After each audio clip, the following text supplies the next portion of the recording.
Good afternoon, everyone, and thank you for the opportunity to talk about my PhD topic. Postoperative cognitive dysfunction occurs up to 50% after neurosurgical procedures, and general anesthesia may also be a contributing risk factor. However, it remains unclear whether total intravenous anesthesia or inhalational anesthesia are more beneficial.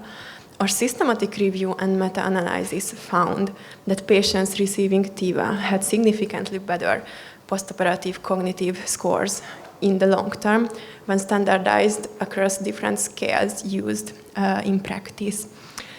This finding is clinically relevant, so clinicians should consider the wider use of TIVA. But further research is needed with randomized controlled trials using more precise standardized cognitive assessment and uniform follow-up time points. And policymakers also should prioritize the development of standardized perioperative cognitive assessment to enable more robust evidence. I am Emese, a resident doctor in anesthesiology and intensive care, and also a first-year PhD student. Today, I would like to introduce you my two projects. The first one is about the effects of total intravenous anesthesia on postoperative cognition in neurosurgery, and the second one is about propofol microdosing effects on ischemic reperfusion injury.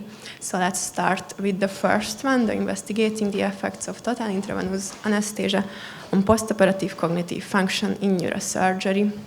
So postoperative cognitive dysfunction refers to a decline in memory, attention, or executive functions in the postoperative period after major surgical procedures compared to a preoperative baseline.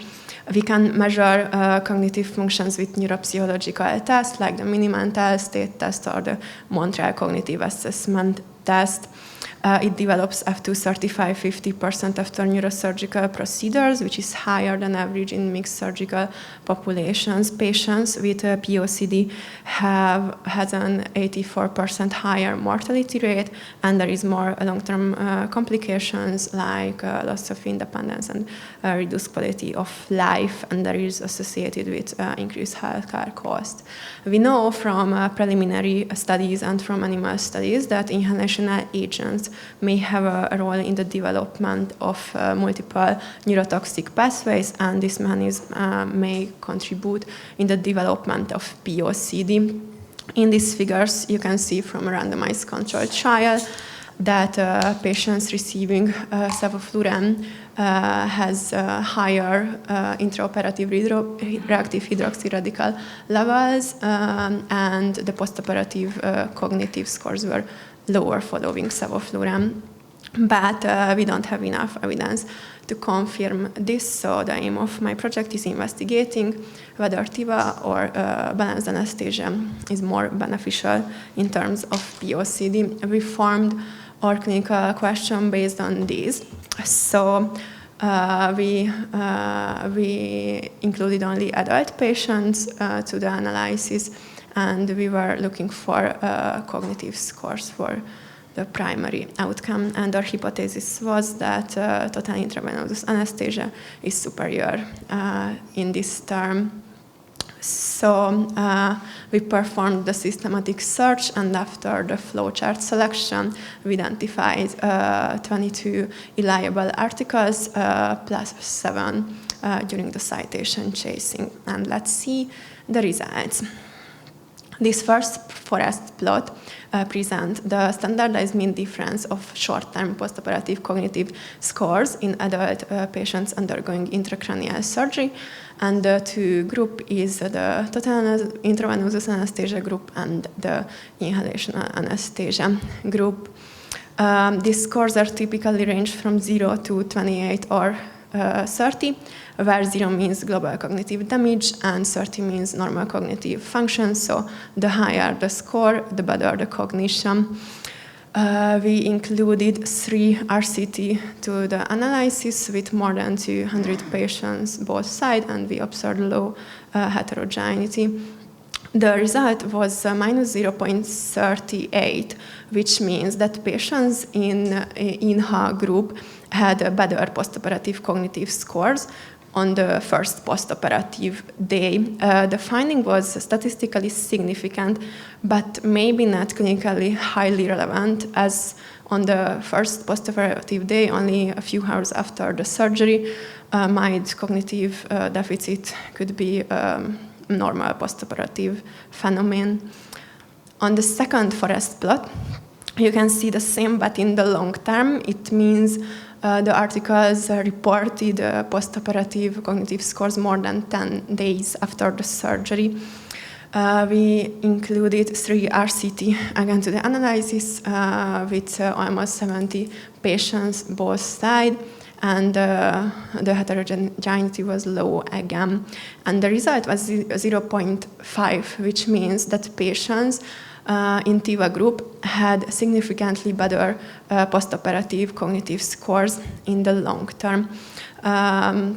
The finding could be clinically relevant, as I mentioned during the background. It can lead to several long-term complications and worse mortality. And I would like to introduce you one more forest plot from the secondary analysis, the postoperative nausea and vomiting reported in odds ratio. We believe that this outcome is important in this patient population because nausea and vomiting can lead to serious complications through increasing intracranial pressure. We included 13 articles to the analysis, both RCTs and retrospective studies, and we observe low heterogeneity. Again, the result was 0.5, which means that patients in TIVA group has 50% reduction in PONV. And the finding was statistically significant and also clinically relevant. So I would like to mention the strengths and limitation of our project. The strength is that we investigated homogeneous patient population, and we performed a clinically relevant subgroup analysis with the long-term and the short-term analysis.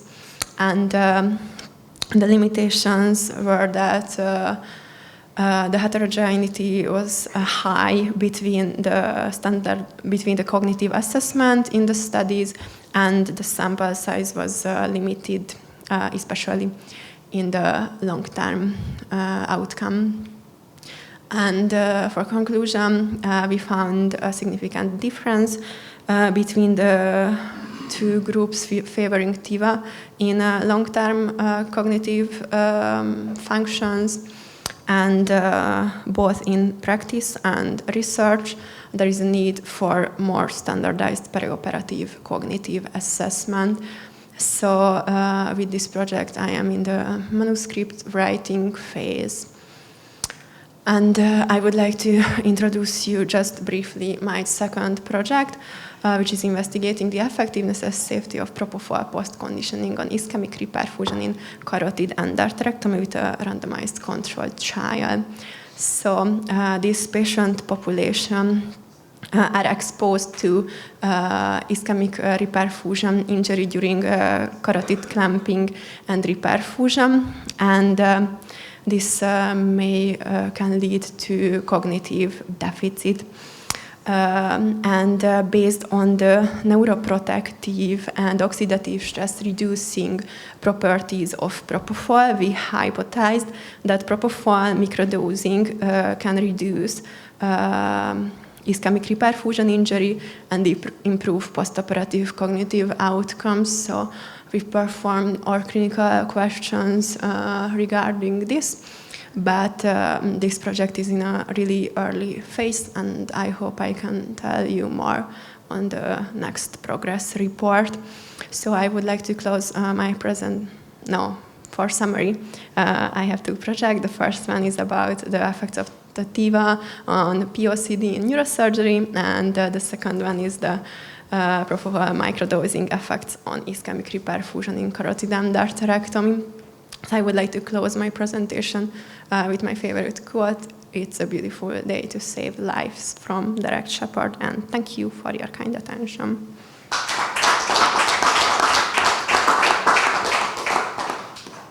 Congratulations on your presentation. I have a question for your first force plot. So, the way I understand it, propofol itself has an antiemetic effect via serotonin receptors on the chemoreceptor trigger zone, right? However, if you imply inhalation anesthetics, you usually give ondansetron as an adjunct therapy after the surgery, right? How is the effect? So my question is the effect not mediated by the ondansetron and not by the difference between the two types of anesthesia itself?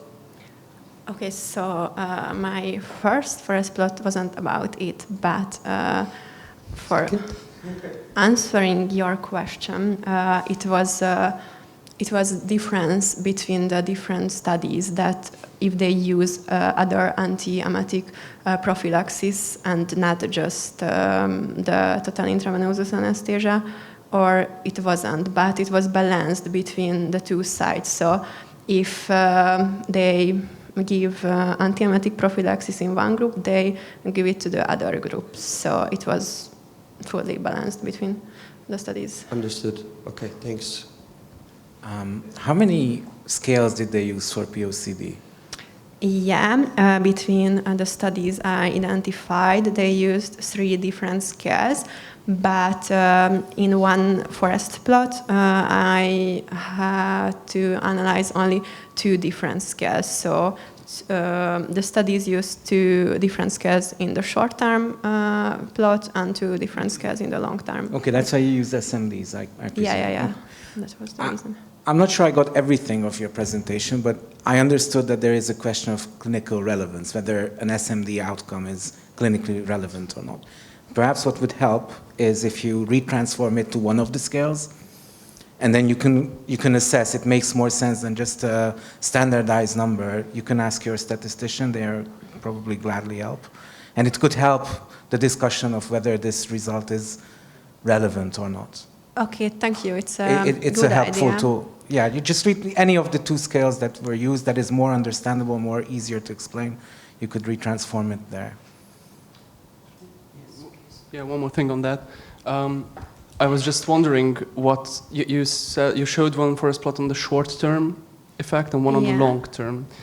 What is the exact time frame? The exact time frame would be 2 weeks if we talked about POCD. But between the articles, what I identified, there was a big separation that one group of the articles analyzed cognition in the first postoperative days, and the other 3 was 10 days and 1 month. So that's why I used this differentiation, because otherwise I did not put the 10 days articles to the short term. I was more interested on the short term one, because how soon did they do the assessment after surgery or after emergence? In the short term group, all articles measured it on the first postoperative day. So not on the day of surgery, but the next day? The first, between the first 24 hours after surgery. Okay, the reason why I'm so interested in this is that there are vastly different elimination kinetics here, pharmacokinetics. Yeah. Because in terms of inhalational agents, those are not really metabolized, they are just, exhaled by the patient, obviously. And then for propofol, the contact-sensitive half-life is actually could actually increase a lot if they were long surgeries, and that's why I was interested. But I guess if it's 24 hours after the surgery, then it shouldn't really. Our guess is exactly the same, but. Yeah, the other thing, and this might be a semantic question, but I'm really interested in what you mean on propofol microdosing. What's a microdose of propofol? Yeah, so we. Yeah, it sounds good. But, we did not make the protocol of the trial, but when I told you this, I meant that we don't use propofol for maintaining the anesthesia. We just use it with lower dose during the reperfusion time. So, Thank you. Thank you for the presentation. I have one question. Like now, is there a guideline when to use the total intravenous and when to use the inhalation? Is there a guideline currently which specific patient population would benefit the most from this and from that? currently, it depends on the anesthesiologist what kind of method you want to use. So currently no clear evidence on which to learn. So hopefully your study will be the first then. All right, I think the other studies were, sorry, what kind of study designs you included? That was my question. To the meta-analysis? Yes, yes. On the first two forest plots, regarding my primary outcome, I only included randomized control trials. Okay, so we did not exclude other studies, but I could not identify other type of studies in this field.